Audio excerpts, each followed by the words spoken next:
됐습니까? 예. 예, 이번 학기 모세오경을 강의하고자 합니다. 모세오경은 너무 길어서 한 번에 다 다룰 수가 없어서 두 학기에 걸쳐서 강의를 하고자 합니다. 그래서 모세오경 1, 모세오경 2로 나눠서 모세오경 1은 창세기와 출애굽기까지를 하고 모세오경 두 번째는 나머지 세 성경을 하고자 합니다. 구약 성경을 구분하는 방법이 우리가 알고 있는 것과 히브리 성경에는 조금의 차이가 있습니다. 우리는 구약 성경을 모두 네 등분을 해서 나눕니다. 하나가 율법서, 역사서, 시가서,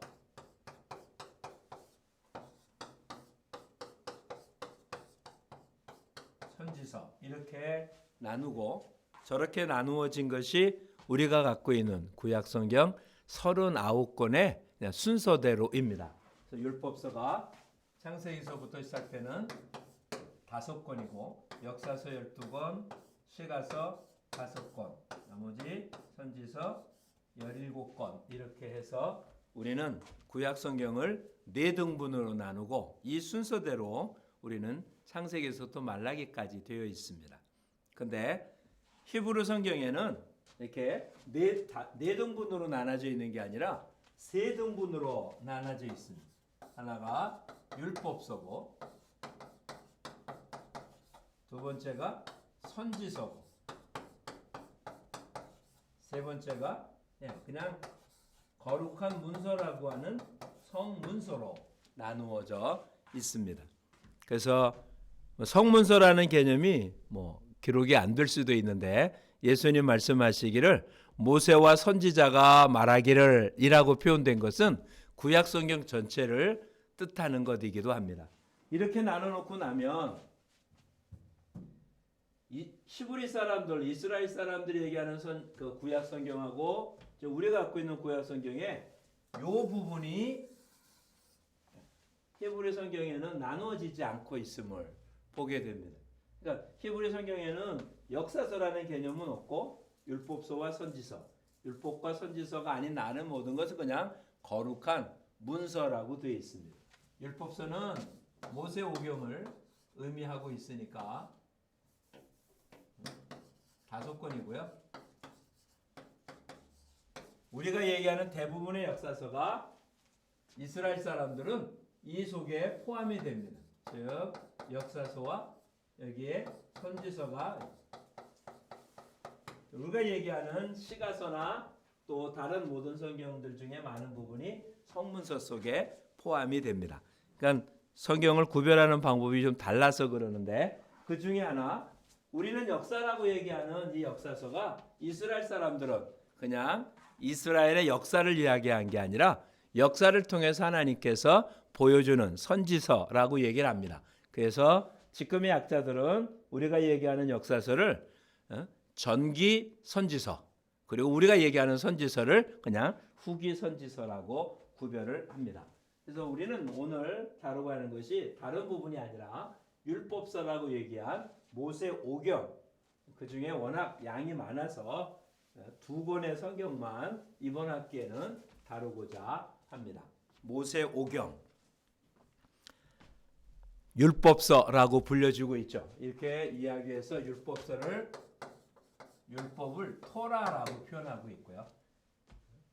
선지서 느비임이라고 표현합니다. 성문서는 케토빔이라고 해서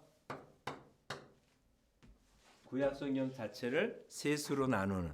그래서 이번 첫 시간에는 모세오경에 대한 그 개론의 이야기만 좀 다루고자 합니다.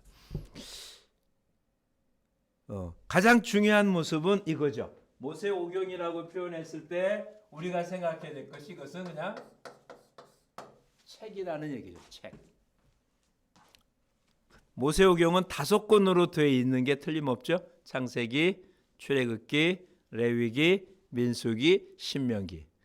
그런데 이걸 5권의 책이라기보다는 그냥 5부분의 책. 그래서 그냥 한 권의 책이다라고 보는 것이 오히려 더 정확한 표현일 것입니다. 이 모세오경이라고 불려진 이 모습은 언제부터 그렇게 불려졌는지 그렇게 명확한 표현일 수는 없습니다. 처음서부터 나눠진 건 아니고요.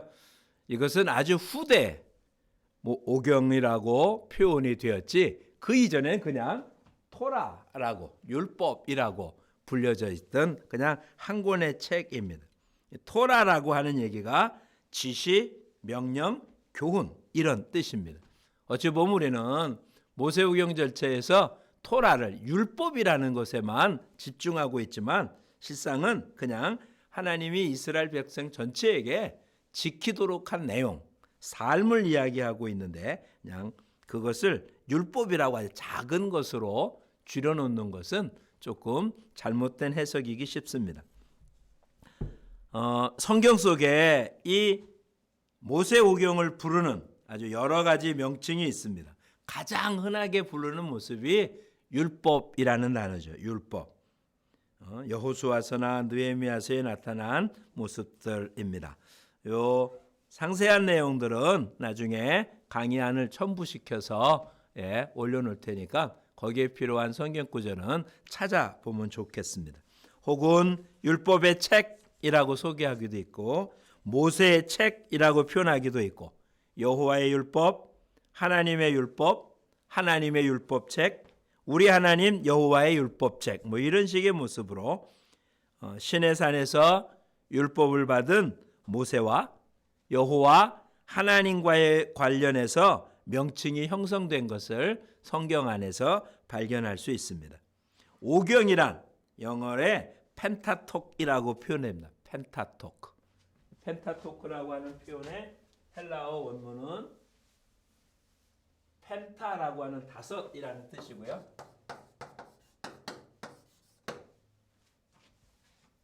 다섯이라는 뜻입니다.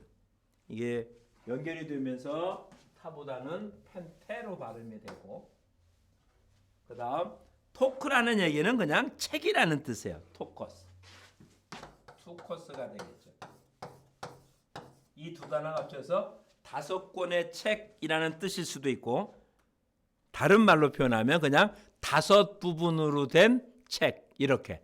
그러니까 보는 관점에서 다른데 책 5권이냐 아니면 율법 전체를 5부분으로 나눈 거냐라는 의미인데 원칙대로 본다면 많은 표현들을 한 것으로 살피면 5권의 책이라기보다는 5부분의 책이라고 소개하는 게 좋을 것입니다.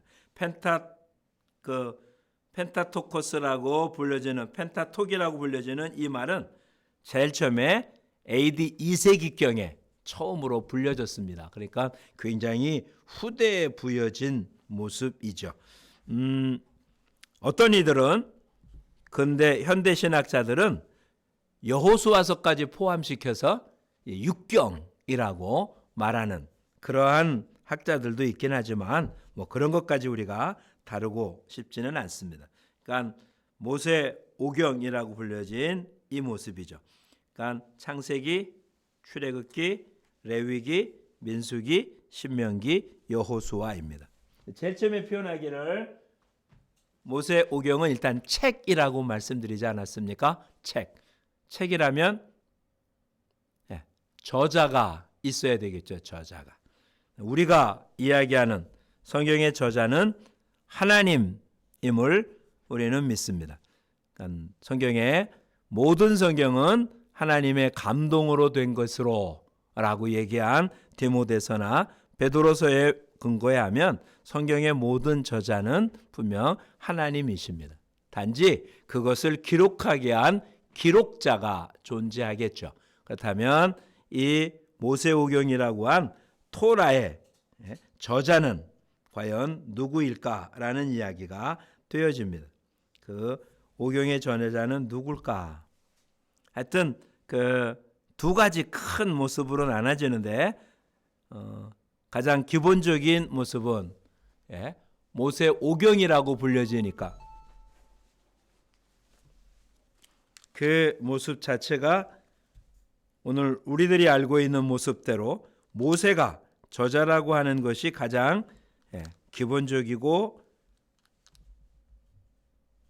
또한 보통 보수주의 신학자들이 표현하는 것입니다. 전통적인 견해이죠. 이것은 모든 유대교가 그랬고 기독교도 그렇고 이 성경을 갖고 있는 이슬람교도 역시 이 앞에 토라 부분은 저자가 모세다라고 말하고 있습니다.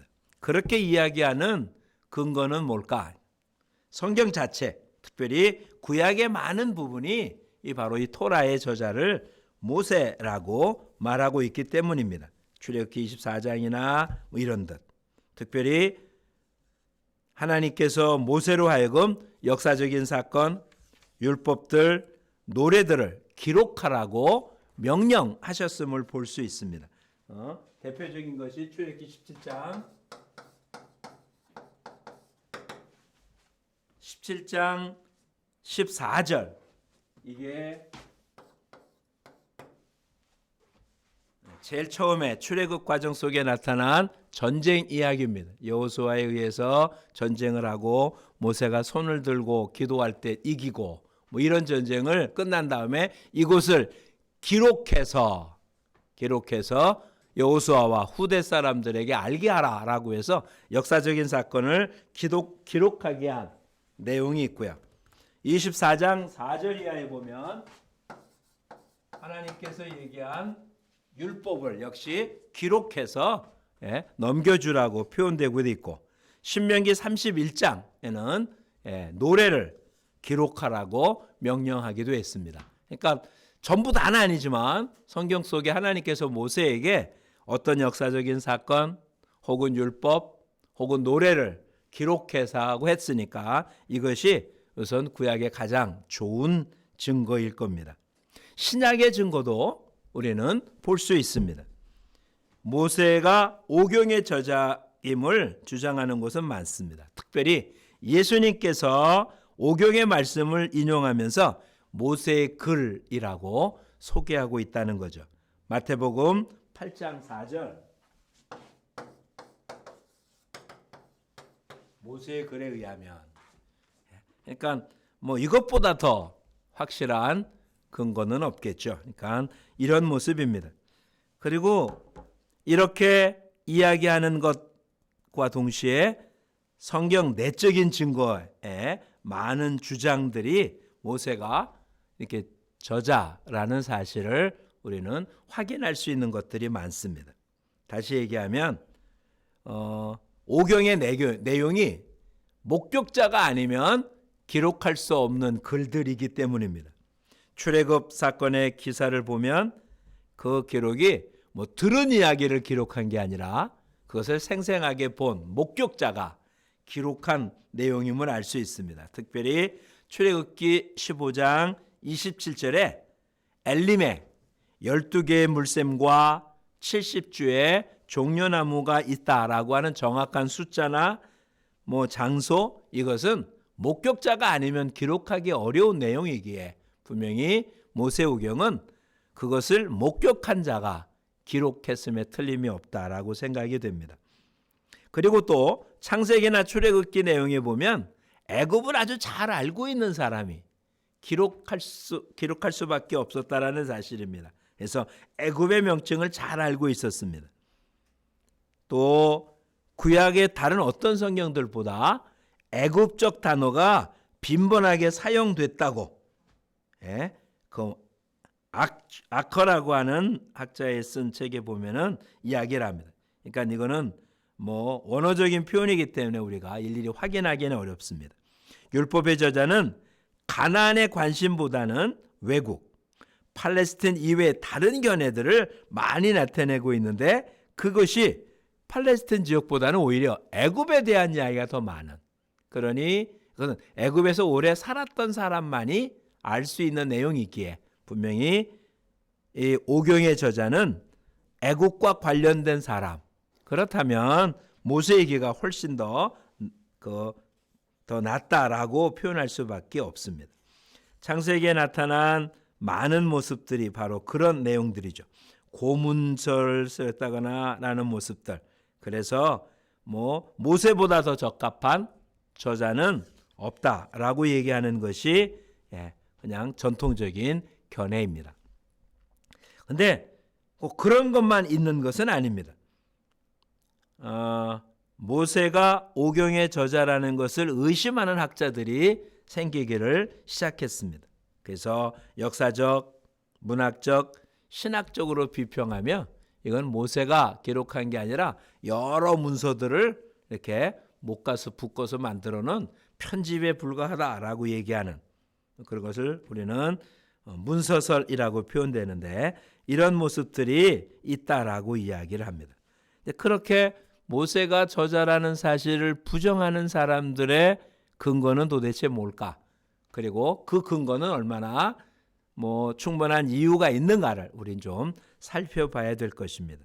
그러니까 가장 대표적인 모습이 성경에 나타난 특히 모세오경이죠. 모세오경에 나타난 하나님 이름, 신명칭에 대한 다양한 표현이 한 사람이 기록했다라고 말하기가 어렵다라고 말하는 게 비평학자들의 가장 주된 관심사입니다. 즉 오경에 나타난 하나님의 명칭에 대한 모습입니다.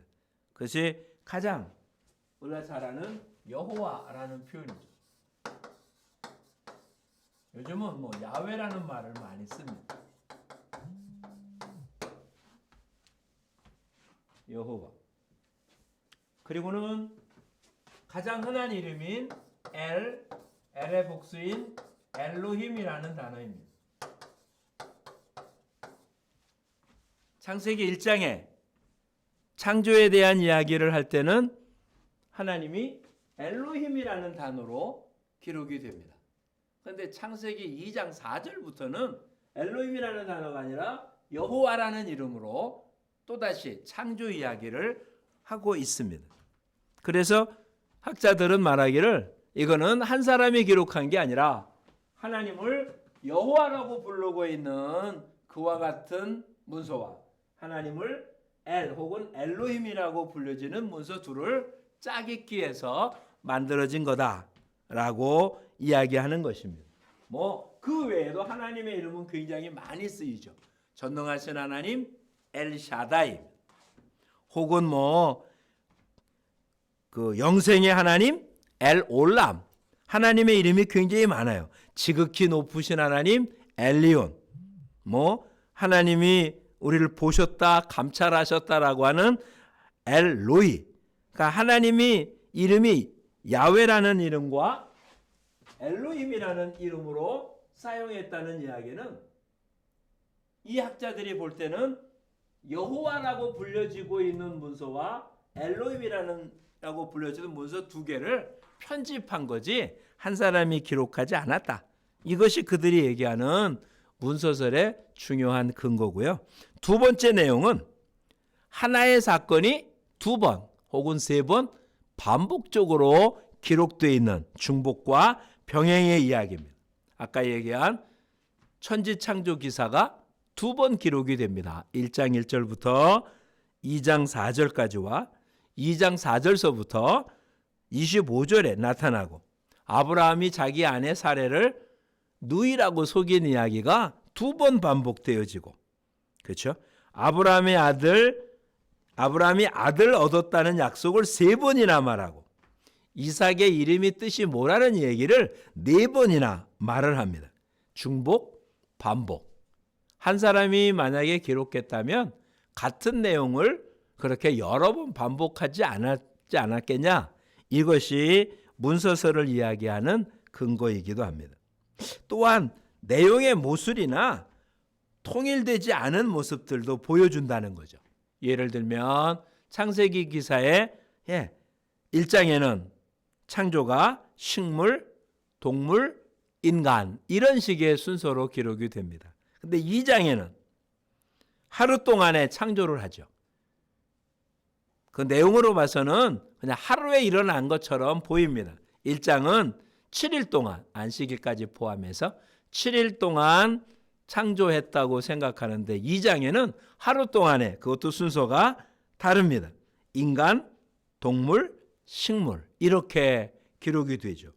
홍수기사에서 창세기 7장 12절에는 홍수기간이 40일이었다라고 되어 있는데 7장 24절에는 150일이라고 기록되기도 합니다. 이건 물론 나중에 해석할 때 차이가 나지만 또 야곱과 이스라엘, 모세의 장인이 르우엘과 이드로 이렇게 같은 사람인데 이름이 둘로 기록이 자꾸 나타나는 것. 정탐꾼의 가나안에 대한 보고가 비관적인 것, 낙관적인 것.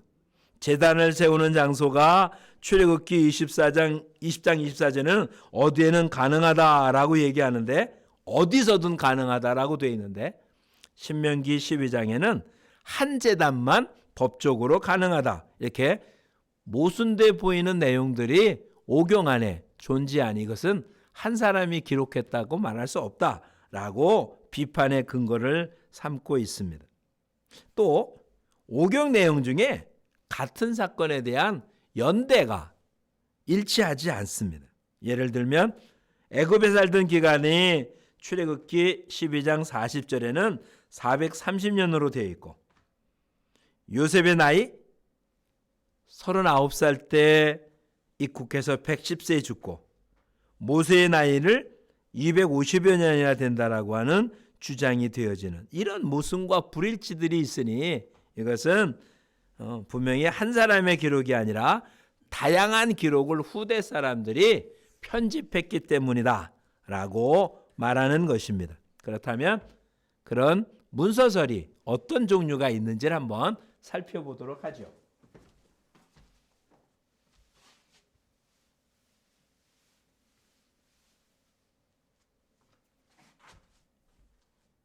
이 문서설이 나타난 너무나 다양하기 때문에 다 말씀드릴 수는 없고요. 대표적인 학자들 혹은 문서만 그 설명만 해보면 이런 것입니다. 우선 초기 문서설이 있습니다. 진 아스트록 초기 문서설, 즉 제일 처음에 모세오경이 모세가 아닌 문서들을 그렇게 묶어서 됐다라고 얘기한 이야기를 한 사람이 17세기에 모세가 창세기를 기록했을 때 사용했을 것으로 보이는 원 회상록의 추측들이라는 책에서 오경에 여호와와 엘로힘이라는 신의 이름을 반복해서 사용하고 번갈아 사용하고 있기 때문에 이러한 것이 있다라고 얘기해서 얘기한 진 아스트룩이라는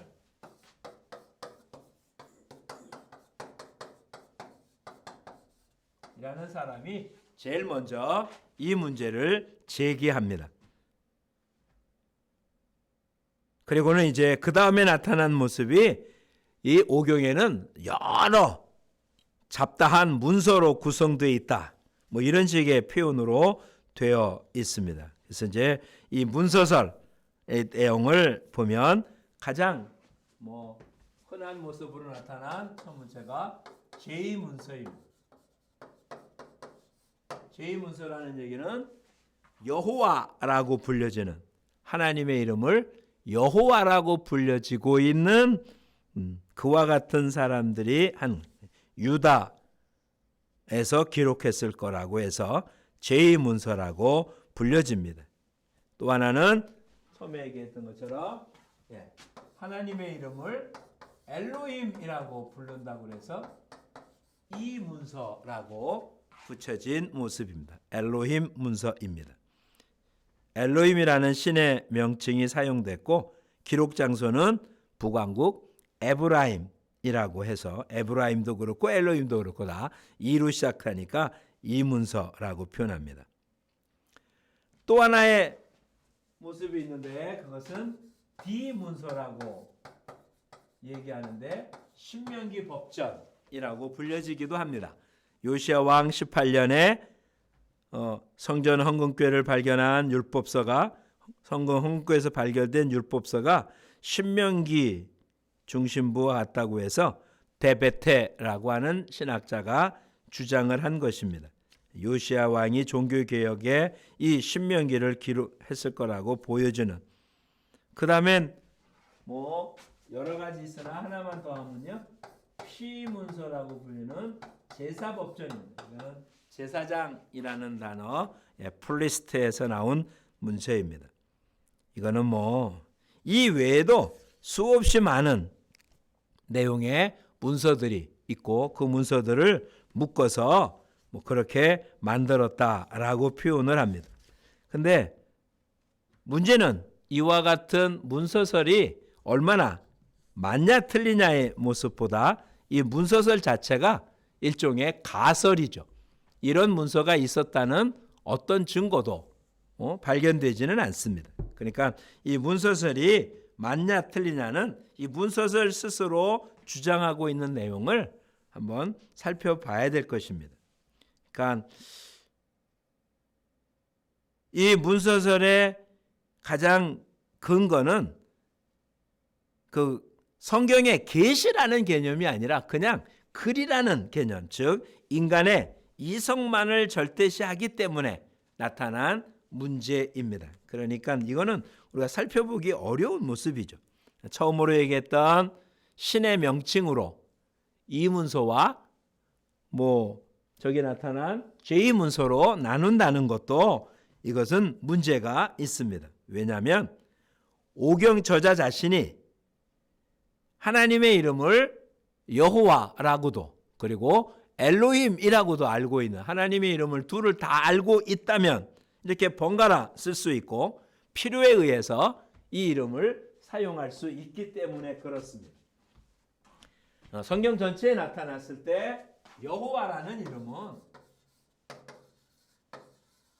엘로힘이라는 이름하고는 그냥 전혀 다르게 사용되었음을 알 수 있는데, 여호와는 철저하게 언약에 관해서 사용할 때만 사용된 하나님의 이름이고, 엘로힘은 그냥 우리로 얘기한다면 신이라고 불려지는 보통 명사입니다.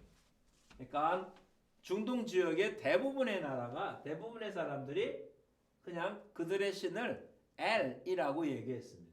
그러니까 우리나라에 뭐 하나님이라는 얘기는 기독교가 쓰고 있지만 실상은 그냥 신이라는 보통 명사지 고유 명사가 아니고, 여호와는 성경에 표현하기를 하나님의 기념칭호라고 불려지고 있는 그와 같은 고유 명사입니다. 그러니까 여호와라는 말과 엘로힘이 어느 특정한 사람들이 사용하고 있던 말이나 문서가 아니라 그것은 필요에 의해서 항상 어떤 때는 하나님을 여호와라고 표현하고 어떤 때는 하나님을 엘로힘이라고 표현했던 그와 같은 모습이지, 이것이 문서를 나눌 수 있는 근거는 되지 않음을 우리는 잘 알아야 됩니다. 그러니까 신약에 와서도 예수님을 예수 그리스도라고 다 소개하기도 하고 그냥 그리스도라고 이야기를 하고 주 예수 그리스도, 이렇게 바울이 여러 가지 형태로 예수님을 소개하는 것처럼 하나님의 이름을 여호와라고 부르고 엘로힘이라고 부르는 것이, 그것이 다른 문서를 얘기하기보다는 그와 같은 모습으로 보입니다. 또 문서설을 주장하는 이유 중에 하나가 중복이나 반복, 이런 병행, 이런 것이 바로 문서설을 주장하는 내용이었습니다. 그런데 이것은 창세기 1장의 창조와 창세기 2장의 내용의 창조가 같은 것을 반복하거나 그런 게 아니라 전혀 다른 걸 설명하기 위한 내용임을 우리가 알 때 그 문제는 뭐 그러지 않습니다. 1장은 좀 더 자세하게 표현한 데 비해서 2장의 내용은 그렇지 않은, 그것은 창세기 내용에 들어갔을 때 좀 더 깊이 살펴보도록 하겠습니다. 반복과 병행에서 이 오경을 기록한 기자는 하나의 사건을 다 상세히 설명할 수도 있고 한 사건을 여러 각도에서 설명할 수 있는 그런 내용을 보여주고 있음을 알 수 있습니다. 또한 기록한 기록자가 그 당시에 있는 문서를 혹은 기록문들을 인용하거나 참고했다고 해도 문제는 되지 않겠죠. 더군다나 기록된 것이 아니라 구전되어 내려왔던 내용들을 기록을 해서 병행이 될 수도 있었을 거라고 봅니다. 그러나 이것이 한 사람의 저자가 아니라는 결정적인 근거일 수는 없음을 봅니다. 또 내용의 모습이나 통일되지 않는다는 것도 그 내용을 어떤 시각에 의해서 살펴보느냐에 따라서 여러 가지 다양한 해석이 나올 수 있기 때문에 지금 그 문서서를 주장하는 사람들의 내용을 우리는 받아들일 수 없어서 모세오경은 5부분의 책이 아닌 한 권의 책이고 한 기록자, 즉 모세에 의해서 기록되어서 우리한테 전해진 거다라는 사실을 우리는 알 수 있습니다. 모세오경을 제일 처음에 표현할 때 책이라고 말씀드렸습니다. 책이었기 때문에 그것도 5권의 책이 아니라 그냥 한 권의 책이고 5부분으로 되어 있는 한 권의 책. 그리고 이제 그 책의 저자가 한 분인 모세라는 사실로 살펴보았습니다. 또 하나가 있는데 모세오경이 책이라고 이야기한다는 얘기는 이것이 문학이라는 것이죠. 그러니까 모세오경은 문학입니다. 급하게 기록된 문서거나 단순한 역사적 기록문이 아니라 조심스럽게 구성된 문학 작품이라는 것입니다. 지나간 시대의 사람들의 문학이 아니고 성경 자체가 고전적 문학 작품임을 증명합니다. 그래서 모세오경은 문학적인 모습으로도 접근해야만 해석하기가 좋다는 사실을 알 수 있습니다. 이것이 이와 같은 작품, 문학적 작품이라면 우리는 여기서 또 한 가지를 생각해 봐야 되는데 이 모세오경의 역사적인 배경입니다. 모세오경의 역사적인 배경을 이야기한다는 것은 크게 두 가지를 생각해 봐야 되는데 첫째는 그 책이 기록된 역사적인 배경이고 또 하나는 기록된 사건의 역사적인 배경입니다. 다시 얘기하면 모세오경이 이 기록되어 있는 사건이 있었던 시대에 기록된 게 아니라 이런 사건들이 다 끝난 다음에 기록된 사건입니다. 그러니까 저자가 살고 있었던 역사적인 배경이 필요하고 또 한 가지는 모세오경 속에 기록되어 있는 역사적인 사건의 배경을 생각해 봐야 될 것입니다. 그런 의미에서는 이 기록물의 저자가 누군지 아는 것은 대단히 중요한 이야기가 됩니다. 만약에 출애굽기 공부할 때 살펴보겠지만 지금 출애굽의 사건을 언제로 보느냐에 따라 차이가 많이 나타납니다. 전통적인 견해는 BC 1500년경 출애굽했다고 생각을 합니다. 그렇다면 모세가 기록한 때는 BC 1500년 때 역사적인 배경을 갖고 있는 저자가 모세오경을 기록하게 된 것입니다. 그런데 또 다른 출애굽 과정을 이야기하는 BC 1200년경 후대설이라고 불려지는 그러니까 그 출애굽이 BC 1500년이 아니라 300년 뒤인 약한 1200년경에 기록됐다고 주장하는 학자들이 있습니다. 그렇다면 만약에 모세가 기록했다 할지라도 모세오경이 기록된 시대적인 배경이 BC 1500년이 아니라 BC 1200년경의 모습이 되어지게 됩니다. 그러니 전혀 다른 역사적인 배경을 갖게 되겠죠. 그러니까 이것은 차이가 큰 모습이 되어서 역사가 언제냐라는 즉 저자의 배경이 언제냐는 사실을 생각해 보게 됩니다. 그러니까 모세가 저자라는 사실을 근거로 한다면 모세오경의 역사적인 배경은 모세의 시대와 일치된 모습을 우리가 살펴봐야 되고요. 그래서 그런 내용들은 나중에 더 잘 살펴볼 수 있도록 하겠습니다. 또 하나는 이런 거죠. 모세오경 안에 있는 기록된 사건의 배경입니다. 이 사건의 배경에는, 역사적 배경에는 우리가 전혀 이해할 수 없는 창조에 대한 이야기, 이거는 우리가 알고 있는 역사의 개념보다는 훨씬 더 큰 거죠. 세계적, 우주적 규모로 발생한 사건들, 창조기사나 홍수기사 같은 내용이 이 모세오경 안에 기록이 되고 있고요. 또 매우 제한되고 국지적인 사건들이 책 전체를 통하여 기록됩니다. 노아의 술 취한 사건, 아브라함의 꿈 이야기, 불붙은 떨기나무 이야기, 이것은 아주 국지적인 이야기죠. 작은 이야기인데 이것이 이 모세오경 안에 들어있는 내용입니다. 또 하나는 세계 역사로 생각하는 범위 안에 일어나는 출애굽 사건, 동방에서부터 온 왕들의 가나안 침입 사건들, 이렇게 이 땅에 있는 세상에서 일어나고 있는 일들이 함께 기록되어 있는 것들, 이렇게 세 가지 유형의 사건들이 이 모세오경의 역사적인 배경 안에 들어있음을 우리는 살펴봅니다. 이렇게 모세오경 본문의 역사적인 배경을 살펴보는 것, 이것은 앞으로 우리들이 살펴봐야 할 중요한 요소들이 되는 거죠.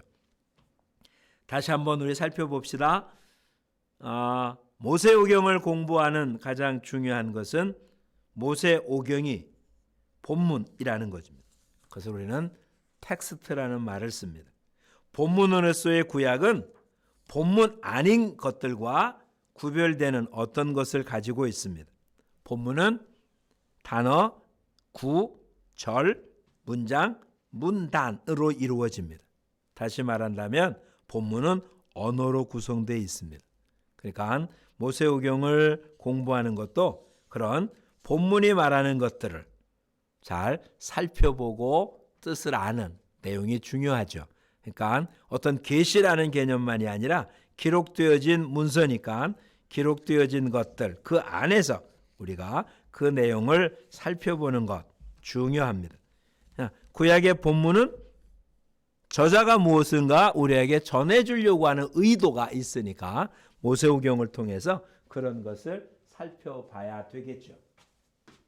이제 오경이 하나하나 한 권 한 권을 살펴보면 더 자세하게 알게 되니까 그것은 그때 보기로 하고요.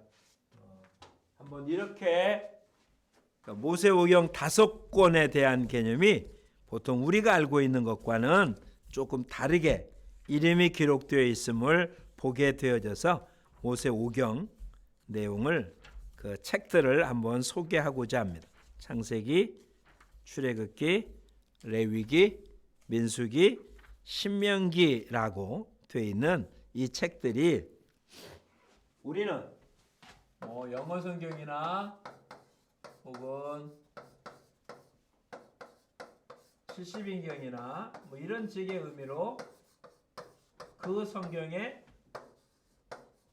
중요한 내용들을 중심으로 그 책의 이름이 기록이 되어서 창세기, 출애굽기, 레위기, 민수기, 신명기 이렇게 불려집니다. 근데 히브리 성경은 책 이름이 따로 존재하는 게 아니라 그 글의 맨 첫 번째 단어가 그냥 그 책의 이름입니다. 그래서 창세기에 이거는 우리나라 있잖아요. 히브리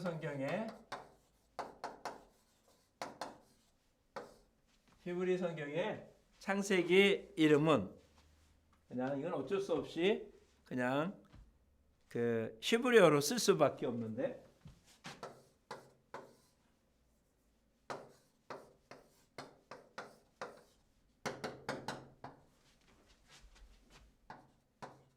베레이셟이라고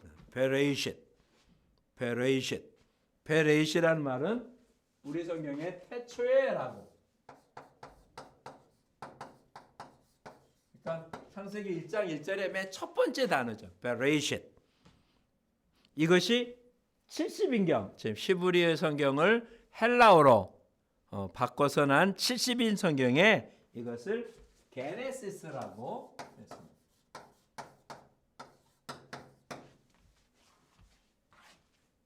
뭐 게네시스에 우리가 두 개일 수도 있고 하나일 수 있는데 게네시스 이건 기원 뭐 창조